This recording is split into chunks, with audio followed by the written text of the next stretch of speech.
여러분은 혹시 생각해 보신 적 있나요? 나는 나이 들어서도 가족과 함께 지낼까? 아니면 결국 요양원에 버려지듯 홀로 남게 될까? 이런 걱정 한 번쯤은 해보셨을 거예요. 많은 분들이 노후의 외로움을 사회 문제나 가족의 무책임 탓으로 돌립니다. 하지만 정말 그게 전부일까요? 사실은 우리가 평생 무심코 반복해온 말투, 습관, 행동이 주변 사람들의 마음을 서서히 멀어지게 만들고 있다는 사실 알고 계셨나요? 생각해 보세요. 같은 환경에서 살아도 어떤 어르신은 자녀들이 자주 찾아오고 이웃들과도 친하게 지내시잖아요. 반면 어떤 분은 혼자 쓸쓸히 지내시고요. 그 차이가 어디서 오는 걸까요? 오늘은 나도 모르게 외로워지는 5가지 이유를 함께 짚어보겠습니다. 첫 번째는 늘 불평부터 꺼내는 말투입니다. 아이고, 무릎이 또 아프네. 요즘 젊은 사람들은 정말 버릇이 없어. 세상이 어쩌다 이렇게 되었나 몰라. 혹시 여러분도 이런 말들을 자주 하고 계시지는 않나요? 나이가 들수록 몸의 여기저기가 아프고 빠르게 변하는 세상을 따라가기 힘들어집니다. 자연스럽게 불편한 것들이 늘어나고 그 불편함을 표현하는 것도 당연한 일이죠. 하지만 문제는 이런 불만의 말들이 습관이 되어버리는 순간입니다. 처음에는 가족들도 어머니 무릎이 아프시구나, 아버지 말씀이 맞아요라며 공감해 줍니다. 그런데 말이죠. 같은 불평이 매일 반복되면 어떨까요? 점차 가족들 마음속에는 또 시작이시네라는 생각이 생기기 시작합니다. 특히 젊은 세대를 비판하는 말이 계속되면 자녀들은 무의식적으로 대화 자체를 피하게 되죠. 엄마, 아빠와 이야기하면 또 잔소리 들을 것 같아라는 마음이 자리 잡게 되는 겁니다. 여러분, 사람은 본능적으로 긍정적인 에너지를 좋아합니다. 누구나 만나면 기분이 좋아지는 사람 곁에 있고 싶어 하거든요. 반대로 항상 불평과 불만이 가득한 사람과는 시간을 보내기가 부담스러워합니다. 불평이 습관이 되면 실제로는 좋은 일이 생겨도 그것보다 불편한 점을 먼저 찾게 됩니다. 날씨가 좋네요 라는 말에도 좋긴 뭐가 좋아. 너무 더워서 견딜 수가 없어라고 답하게 되는 거죠. 그렇다면 어떻게 해야 할까요? 완전히 불평을 안 할 수는 없습니다. 다만 표현 방식을 바꿔보는 거죠. 무릎이 아파 죽겠어. 대신에 무릎이 좀 불편하지만 그래도 걸을 수 있어서 다행이야라고 말해보세요. 요즘 젊은 것들은 대신에 우리 때와는 다르지만 나름대로 열심히 사는 것 같아라고 표현해 보는 겁니다. 작은 불편함도 감사의 시선으로 바라보고 비판보다는 이해하려는 마음을 담아 말하는 연습이 필요합니다. 이런 작은 변화가 쌓이면 가족들이 다시 여러분 곁으로 다가올 거예요. 두 번째는 모든 걸 내 방식대로만 고집하는 태도입니다. 나는 평생 이렇게 해왔어. 내가 살아온 경험이 있는데 뭘 그런 걸로 따져? 혹시 이런 말 자주 하고 계시지는 않나요? 세월이 길어질수록 내가 옳다는 확신이 깊어지는 건 당연합니다. 오랜 경험을 통해 나만의 방식을 만들어 왔고 그게 효과적이었으니까요. 그런데 말이죠. 가정과 사회는 늘 변합니다. 예를 들어 볼게요. 며느리가 김치를 담그는 방식이 여러분과 다르다고 해서 그렇게 하면 안 돼. 우리 집은 원래 이렇게 하는 거야 라고 하면 어떨까요? 처음에는 어머니 말씀이 맞아요라고 할지도 모릅니다. 하지만 이런 일이 반복되면요. 점점 무엇을 해도 간섭받는다는 기분이 들기 시작합니다. 음식을 먹는 방법부터 시작해서 대화 주제, 생활 습관, 심지어 TV 채널 선택까지 작은 것들이지만 모든 것을 내 방식대로 해야 한다고 고집하면 그게 바로 벽이 되는 거예요. 자녀들은 이런 생각을 하게 됩니다. 부모님과 함께 있으면 내가 하고 싶은 건 아무것도 할 수 없어. 항상 부모님 방식에 맞춰야 해. 특히 성인이 된 자녀들에게는 더욱 부담스러운 일이죠. 이미 자신만의 생활 방식을 갖고 있는데 부모의 방식을 강요받으면 답답함을 느낄 수밖에 없습니다. 그렇다면 어떻게 해야 할까요? 완전히 내 방식을 포기하라는 게 아닙니다. 다만 때로는 상대방의 방식도 인정해주는 여유가 필요한 거죠. 우리 때는 이렇게 했는데 요즘은 어떻게 하는지 궁금하네라고 말해보세요. 내 방식이 더 좋은 것 같지만 내가 편한 대로 해봐라고 한 발 물러서는 겁니다. 작은 선택이라도 상대방의 방식을 존중하는 습관이 관계를 훨씬 따뜻하게 만듭니다. 여러분의 경험과 지혜는 소중합니다. 하지만 그것을 강요하지 않고 자연스럽게 전달할 때 오히려 더 큰 영향력을 발휘할 수 있어요. 세 번째는 반복되는 잔소리입니다. 몇 번을 말해야 알아듣겠니?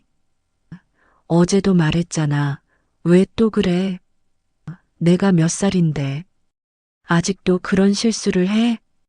혹시 이런 말들을 자주 하고 계시지는 않나요? 사실 이런 말들은 모두 사랑하는 마음에서 나오는 거죠. 자녀가, 손자가 잘못된 길로 가지 않았으면 하는 마음. 더 나은 삶을 살았으면 하는 마음에서 시작된 충고들이에요. 그런데 문제는 이런 충고가 반복될 때입니다. 같은 말을 한 번, 두 번, 세 번, 10번 넘게 반복하면 어떻게 될까요? 듣는 사람은 더 이상 애정으로 받아들이지 않습니다. 오히려 피로감을 느끼게 되죠. 특히 성인이 된 자녀들에게는 더욱 그렇습니다. 이미 사회생활을 하고 있는 자녀에게 회사에서 그런 식으로 하면 안 돼. 그 친구랑은 만나지 말라는 말을 계속 반복하면 어떨까요? 자녀들은 이런 생각을 하게 됩니다. 나를 아직도 어린애 취급하시는구나. 내 판단은 믿지 않으시는구나. 심지어 손자, 손녀에게까지 공부해라, 게임하지 마라를 매일 반복하면 아이들은 할머니, 할아버지를 보는 것만으로도 부담스러워합니다. 여러분, 잔소리가 무서운 이유가 뭔지 아세요? 관계를 단절시키는 가장 빠른 길이기 때문입니다. 아무리 좋은 내용이라도 같은 말을 반복하면 듣는 사람은 귀를 닫게 되거든요. 그렇다면 어떻게 해야 할까요? 필요한 순간에 딱 한 번만 짧고 진심 어린 조언을 전하는 겁니다. 어제도 말했지만 이런 표현은 절대 쓰지 마세요. 대신 내가 어떻게 생각하는지 궁금해라고 먼저 물어보는 거예요. 상대방의 이야기를 들은 후에 정말 필요하다고 생각되는 순간에만 내 생각에는 이런 방법도 있을 것 같은데 라고 부드럽게 제안해 보는 겁니다. 이런 절제가 오히려 마음을 움직입니다. 평소에 잔소리하지 않던 사람이 진심으로 한마디 할 때 그 말의 무게는 훨씬 크거든요. 기억하세요. 말의 힘은 반복에서 나오는 게 아니라 적절한 타이밍과 진심에서 나온다는 거요. 네 번째는 나는 필요 없는 사람이라는 자기 비하입니다.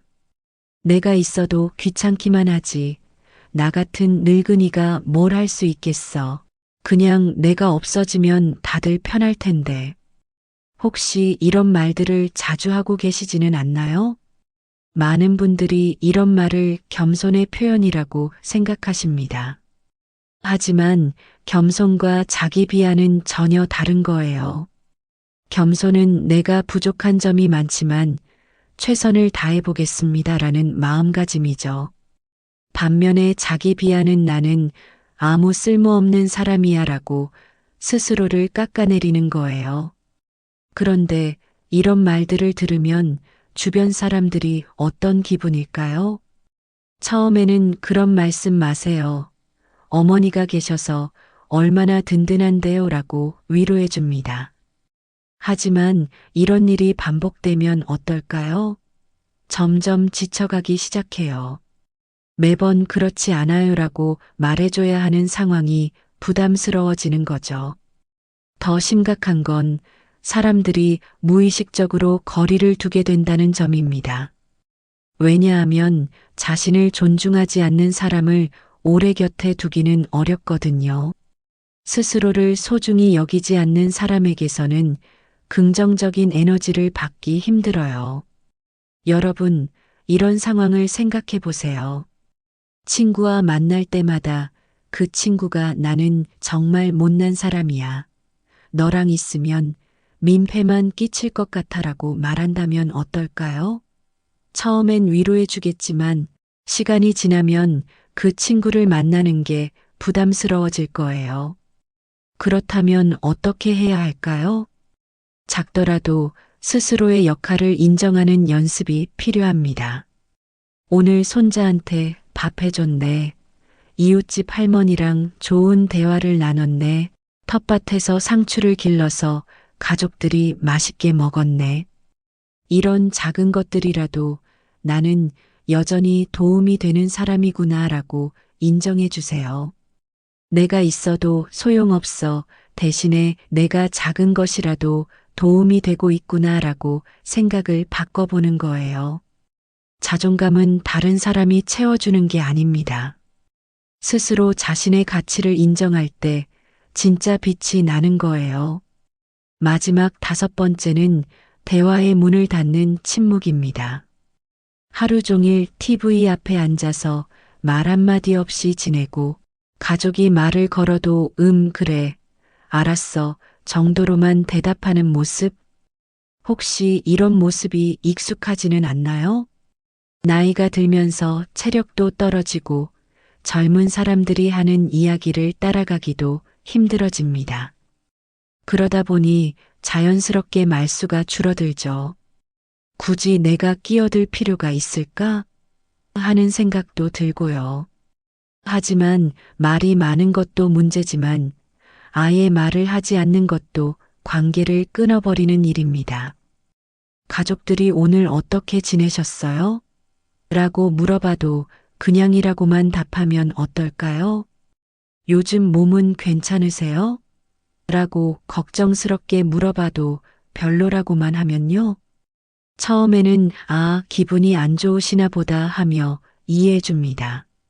하지만 이런 일이 계속 반복되면 가족들은 이런 생각을 하게 돼요. 더 이상 소통할 의지가 없으시구나. 우리에게 관심이 없으시구나. 특히 손자, 손녀들은 더욱 민감하게 받아들입니다. 할머니, 할아버지가 나를 좋아하지 않으시나? 하는 생각까지 들게 되죠.